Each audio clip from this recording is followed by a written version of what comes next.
going to talk to you today about what I call merged reality and the future of shopping, the future of retail. Just before I do that, I'll just tell you a little bit about us, about Into. So we're the largest owner of malls in the United Kingdom. We actually own 20 major malls.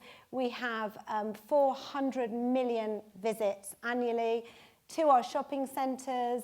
That's about half the UK population shop with us.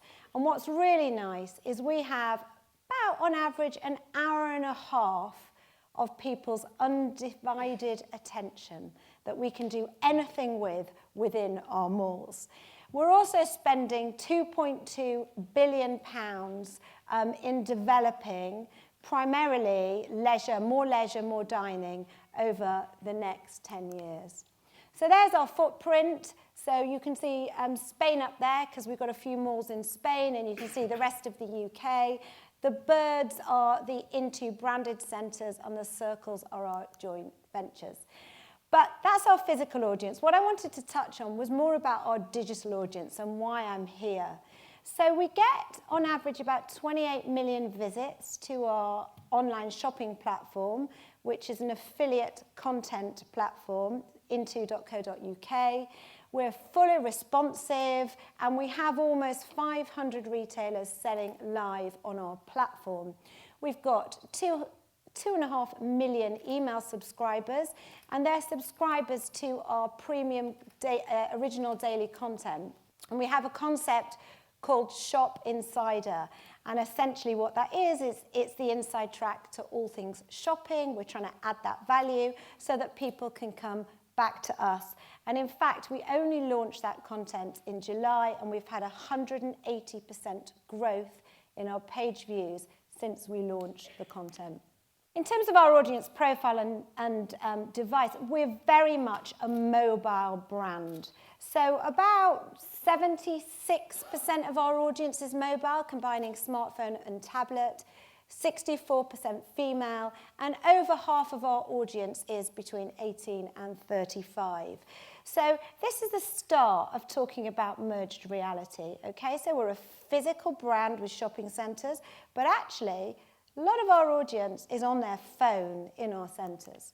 So just specifically talking about the online shopping piece and our 500 retailers that shop with us. Within our top 10 retailers, 4 of them are actually pure plays, so the likes of ASOS and Zalando and Very. Now, obviously, we don't have any of those retailers within our physical malls, but they are outperforming a lot of those retailers on our online platform. In fact, we have doubled our retailer sales in 2016 from the year before in terms of online. And between our offline and online channels, we are generating billions of pounds worth of retailer sales. Okay, Shop Insider, just touching on this quickly. So we launched it in July, new angle for us, inside track to all things shopping. We increased our visitors to these pages by 92% by the change of the emphasis of the proposition. And some of our best performing articles are up here. So everything you can get for free on your birthday did astoundingly well. And essentially what that was is, if you show your driving license so you can prove your birthday, you go into Starbucks, you get a free coffee, you go into Pizza Express, you get a free pizza, you go here, you go there. And literally people had no idea that you could do that in a shopping centre. So you can imagine how well that went. So that's a kind of inside track. And it's interesting listening today about people talking about partnership. And I think as a publisher, if you want to work effectively with advertisers, they need to give you something that others haven't got. And, you know, you can work together with the PR teams to get that so that you can really interest your audience in their brand. And what we do is about brand building. It's all about brand building. We also produce Shop Insider paid for native content, and you can see some examples here, so ranging from Topshop, Ted Baker, etc. And finally, we run seasonal marketing campaigns, which are multimedia hubs, and there's 3 examples here. So we've got Mother's Day there, we've got a whole autumn winter Fashion Hub, and then Christmas. Now, typically, these campaigns last for quite a few weeks. So obviously, Christmas started at the beginning of November. And again, advertisers can really come to life creatively within these partnership campaigns. Our social community is growing massively. So across the group, we've got just under 1 million followers. And we produce native, original daily content in each of those channels.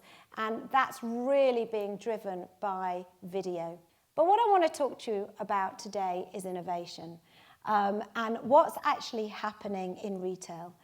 Now, for me, innovation is all about testing. And, you know, in tech, so much of what we do is counterintuitive, and the smartest minds in the whole kind of technical world really can't predict what is going to happen. And I know I'm standing here predicting the future of retail, and I know Claire was talking about trends, but the reality is loads of people have predicted things before and got it very wrong. So what we do is we ground our innovation in testing, and we're in a really unique position because we have 400 million people flowing through the veins of our shopping centres nationwide. So we can pretty much test anything, anywhere, and that's what we do. So on that vein, we decided, okay, virtual reality, let's test it. Let's put it out there. Let's see what we can do. So in December, we created a Christmas virtual reality experience, and we put it into Victoria Centre for 20 days, and that's in Nottingham. And we did it with the sole aim of seeing whether virtual reality would work in a shopping centre environment. So here we are. We built a physical log cabin. You can see it up there. And our guests were able to walk up for free, put on an HTC headset, and totally immerse themselves in a Christmas wonderland. And within this wonderland, they were able to decorate a Christmas tree and have a very interesting experience. And we supported it by some in-centre marketing that you can see there. Now, I'm going to show you a little bit of the experience. Obviously, you're not sitting here with headsets, so you're not immersed. But just to kind of give you a flavour, it does have music. Oh, I was going to say, as if by magic, it has music. So basically what you're doing here is with your hand controller, you're picking up Christmas decorations, you're decorating your Christmas tree any way you want. There's a timer on the right-hand side, so you've got a slight sort of pressure to get it done whilst you're, playing this game essentially in a shopping centre. Now we're going to fast forward on a little bit because I'm sure you don't want to watch all of these being created. And then you come towards the end and you've decorated your Christmas tree, and you can put your angel, in this case our angel is the Into bird, you can put it on the top of the tree. And then you can go a bit crazy and throw all the decorations all around, which is what lots of people very interestingly did because they wanted to see what would happen. And here comes the timer. So then you spot a camera, you pick up the camera, and you take a virtual picture of your amazing creation, and we email that picture directly to you because we've got your email address and we've got your creation, and there you go. You've had an incredible 2-minute experience in a shopping centre. So, because we were trying to gauge whether this would work, we did a number of different things in terms of evaluation, and one of them was a post-activity survey. And almost 98% of people rated this as a 7 out of 7, where 1, it's not for me, and 7 is loved it. Now, I don't know about you guys, but I'd never give 7 out of 7. So this is a pretty outstanding result. And some people said, it's the best experience I've ever had. 19, which is really weird, right? You can see where this is going. So 99% of people said that they would really be interested in attending more virtual reality experiences. And the email that we sent had a great delivery rate, fantastic open and click-through rate that you can see there. And we also measured, through counting Wi-Fi signals, we measured the people who passed by the experience. We measured the people who stopped and dwelled by the experience and watched it. And, you can see that the numbers are good there. Now, it did have some negative sides too. People were really scared of virtual reality. I mean, it's so new still. And because we all work in the digital world, we hear about it all the time. But if you're in a shopping centre, you are totally freaked out with virtual reality. So, it's understanding where this fits in. And the reason why I'm talking about this to you guys is because all of this innovation, which is effectively digital innovation, is going to be the new media for advertisers in a physical environment. So we need to really understand the play and where it goes. And obviously we know the media love VR, and here it is, all the coverage that we got. So just coming to the future of shopping centres. And, really, we are no longer just in the business of retail. We're actually in the hospitality business too. And, there's loads more leisure and dining coming. But physical retail is becoming the brand experience. And it's interesting today because, we've all been talking digital, digital, digital. We've not been talking physical at all. And how these two things are coming together. So look, we can see what's going on already, can't we? All about the immersive experience from brands. So at Nike Town, you can score a goal and shoot hoops. At a Magnum ice cream pop-up, you can make your own ice cream and share it on social media, which millions of people did. With Apple, you just turn up and you can literally stay there all day and just play on the internet or listen to music. You don't actually have to buy anything. And then, of course, we've got Amazon Go, which is amazing. You just walk in, you pick up what you want, you put it in your handbag, and you walk out. Now, without paying. I call that virtual shoplifting. So you can see all of these experiences are totally immersive. And what we're moving to is what I call mixed or merged reality, where the digital and physical is coming to enhance each other. So, yes, of course we know people sit at home and they shop on their laptop. But increasingly, you're doing the washing and you realise that you've run out of washing powder, so you get on your phone and on Amazon you buy the powder. And you're in a store and you see something you want and you get on your phone and you price compare.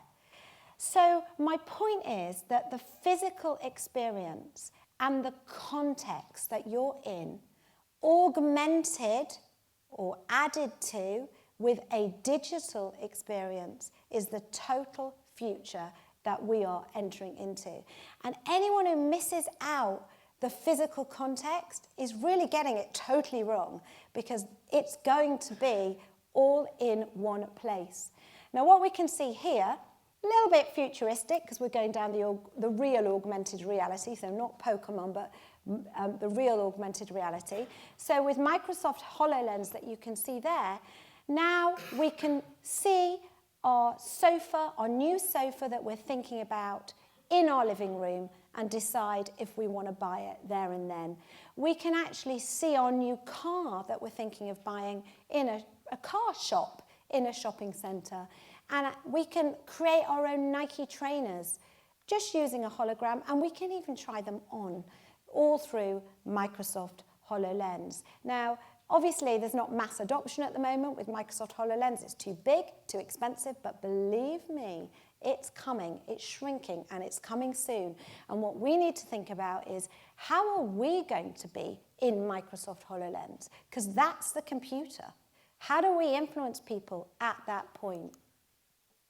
So here's my final slide. And this is what I call the future of shopping. So here's the scenario. Kate walks into her local shopping centre at Into Trafford Centre, and she is wearing designer sunglasses, and they're augmented reality sunglasses. And as she walks in, a virtual hologram of a personal shopper appears next to her. You can see her there. Hi Kate, my name is Joy. Welcome to Intru Trafford Centre. How can I help you? Hi Joy, I need a gift for my friend Hannah. It's her engagement. I don't want to spend more than £50. Sure. Do you mean Hannah Smith from your contacts and Facebook? I've noticed she recently bought an espresso machine. How about some coffee cups to match? Oh, Hannah, she also highly rated The Crown on Netflix recently. Maybe she'd prefer cups to mugs. Oh, and did I tell you? House of Fraser have got 20% off today on homeware. Would you like me to take you there? Thank you.